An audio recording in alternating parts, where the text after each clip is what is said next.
Hello बच्चों, चलिए प्रश्न को देखते हैं। प्रश्न है हमारे पास, सदिश के प्रयोग से सिद्ध कीजिए कि वह समांतर चतुर्भुज जिनके विकर्ण बराबर हैं एक आयत होता है। चलिए सर्वप्रथम हम प्रश्न के लिए मुख्य अवधारणा लिखते हैं।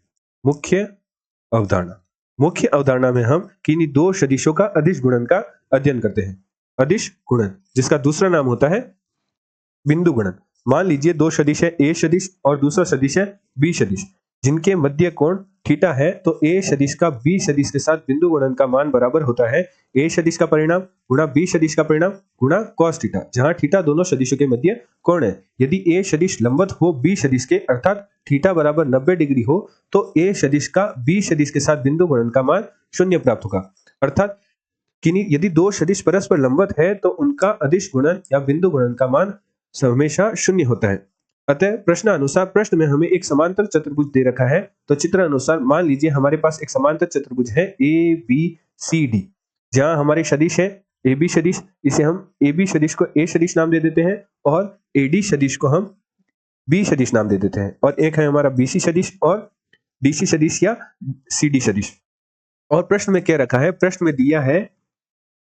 में हमें दे रखा है कि सदिश की समांतर चतुर्भुज के विकर्ण है वह बराबर है, अर्थात जो हमारा AC है वह बराबर है BD के। विकर्ण बराबर दे रखे हैं, अर्थात AC सदिश का परिणाम है वह बराबर है BD सदिश के परिणाम के। एवं हमने माना कि AB सदिश है वह बराबर है A सदिश के, और AD सदिश है उसे हमने D सदिश के बराबर मान लिया।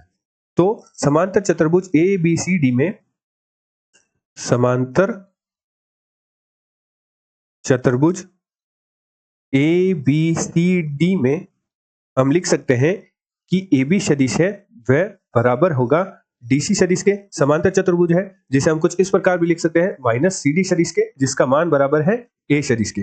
इसी प्रकार समांतर चतुर्भुज ABCD में जो AD सदिश है वह बराबर है BC सदिश के, क्योंकि समांतर चतुर्भुज की आमने सामने की भुजाएं बराबर होती है तो उनके सदिश भी बराबर होंगे, तो बराबर है माइनस CB सदिश के, जिसे हमने बराबर माना B सदिश के। अतः सर्वप्रथम हम त्रिभुज ABC में सदिश योग का त्रिभुज नियम लगाते हैं। तो सदिश योग के त्रिभुज नियम अनुसार किसी त्रिभुज की क्रम से ली गई दो भुजाओं का सदिश योग तीसरी भुजा के विपरीत दिशा के बराबर होता है। तो त्रिभुज समांतर चतुर्भुज ABCD में उपस्थित त्रिभुज ABC में सदिश योग का त्रिभुज नियम लगाते हैं, तो हमारे पास प्राप्त होगा AB सदिश प्लस BC सदिश बराबर AC सदिश। जहां से हम AC सदिश का मान लिखते हैं तो हमारे पास AC सदिश का मान प्राप्त होगा। AB सदिश की जगह हम लिख सकते हैं A सदिश, और BC सदिश की जगह हम लिख सकते हैं B सदिश। इसे हम समीकरण 1 नाम दे देते हैं। इसी प्रकार हम त्रिभुज पुनः ADB में सदिश योग का त्रिभुज नियम लगाते हैं। तो सदिश योग के त्रिभुज नियम अनुसार किसी त्रिभुज के क्रम में ली गई दो भुजाओं का सदिश योग तीसरी भुजा के बराबर होता है। अतः जो AB सदिश है प्लस BD सदिश है वह बराबर होगा AD सदिश के। अतः AD सदिश के हम BD सदिश की जगह लिख सकते हैं AD सदिश माइनस AB सदिश, और AD सदिश की जगह हम लिख सकते हैं B सदिश, और AB सदिश की जगह हम लिख सकते हैं A सदिश। इसे हम समीकरण 2 नाम दे देते हैं। अतः प्रश्न अनुसार प्रश्न में हमें क्या रखा है, प्रश्न अनुसार प्रश्न में हमें दे रखा है कि समांतर चतुर्भुज के विकर्णों के परिणाम, अर्थात समांतर चतुर्भुज के विकर्ण बराबर है, अर्थात AC सदिश का परिणाम बराबर है BD सदिश के। तो हम समीकरण 1 व 2 से AC सदिश व BD सदिश का मान रखते हैं। समीकरण 1 व 2 से मान रखने पर तो हम मान रखते हैं, तो AC सदिश की जगह हम लिख सकते हैं A सदिश प्लस B सदिश का परिणाम बराबर BD सदिश की जगह हम लिख सकते हैं B सदिश माइनस A सदिश का परिणाम। अब हम दोनों पक्षों में वर्ग कर देते हैं, तो हमारे पास वर्ग आ जाएगा A सदिश प्लस B सदिश के परिणाम का वर्ग बराबर परिणाम B सदिश माइनस A सदिश के परिणाम का वर्ग। चूंकि हमारे पास एक सूत्र होता है जो कि होता है कि A प्लस या x प्लस y का वर्ग बराबर होता है x का वर्ग प्लस y का वर्ग प्लस 2xy। एवं सदिशों में हमारे पास सूत्र बन जाता है जो कि कुछ इस प्रकार बन जाता है कि x सदिश प्लस y सदिश बराबर होता है x सदिश का वर्ग प्लस y सदिश का वर्ग, x सदिश का वर्ग प्लस y सदिश का वर्ग प्लस 2 गुणा x सदिश y सदिश, 2 गुणा x सदिश का y सदिश के साथ बिंदु गुणनफल, और x सदिश का y सदिश के साथ माइनस का वर्ग का मान बराबर होता है x सदिश का वर्ग प्लस y सदिश का वर्ग माइनस 2x सदिश y सदिश। तो निम्न सूत्र की सहायता से हल करते हैं तो हमारे पास मान प्राप्त होगा a सदिश का वर्ग प्लस b सदिश का वर्ग या b सदिश के परिणाम का वर्ग, क्योंकि हम ये भी जानते हैं कि a सदिश का वर्ग बराबर होता है a सदिश के परिणाम का बराबर होता है a सदिश गुणा a सदिश।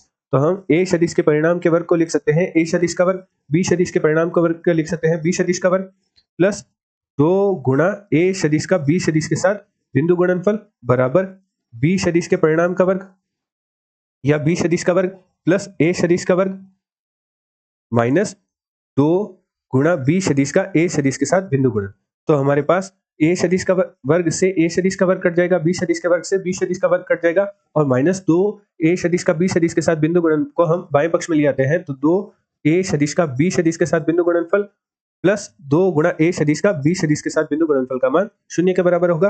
क्यों? क्योंकि a सदिश का b सदिश के साथ बिंदु गुणन का मान बराबर होता है b सदिश का a सदिश के साथ बिंदु गुणनफल। तो हमने b सदिश का a सदिश के साथ बिंदु गुणन को लिख लिया a सदिश का b सदिश के साथ बिंदु गुणन। तो हमारे पास मान प्राप्त हुआ 4 गुणा a सदिश का b सदिश के साथ बिंदु गुणन का मान हमारे पास 0 प्राप्त हुआ, अर्थात हमारे पास प्राप्त हुआ है a सदिश का b सदिश के साथ बिंदु गुणन का मान 0 प्राप्त हुआ है। इसका तात्पर्य यह है कि a सदिश है वह b सदिश के लंबवत है।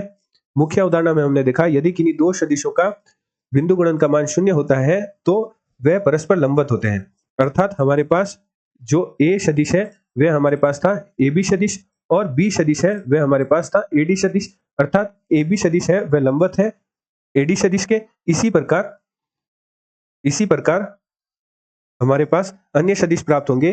जो ab सदिश है वह लंबवत होगा bc सदिश के, एवं इसका अर्थ यह है कि जो हमारा a कोण है और b कोण है और c कोण है और d कोण है उनका मान 90 डिग्री है, एवं जो ab सदिश बराबर था, हमारे मुख्य उदाहरण में हमने देखा था ab सदिश बराबर था dc सदिश के बराबर था माइनस cd सदिश के, एवं जो ad सदिश है वह बराबर था bc सदिश के बराबर था माइनस cb सदिश के। तो हम कह सकते हैं कि सम्मुख भुजाएं बराबर है एवं प्रत्येक कोण समकोण है। तो हमारा जो चतुर्भुज है वह आयत है। आयत की विशेषता होती है कि आयत में सम्मुख भुजाएं बराबर होती है एवं प्रत्येक कोण जो है वह समकोण होता है। तो हमारा प्रत्येक कोण प्राप्त हुआ है, समकोण प्राप्त हुआ है एवं सम्मुख भुजाएं बराबर है, तो हमारा जो चतुर्भुज है वह हमारा आयत है। आशा करते हैं आपको प्रश्न का समझ आया होगा। धन्यवाद।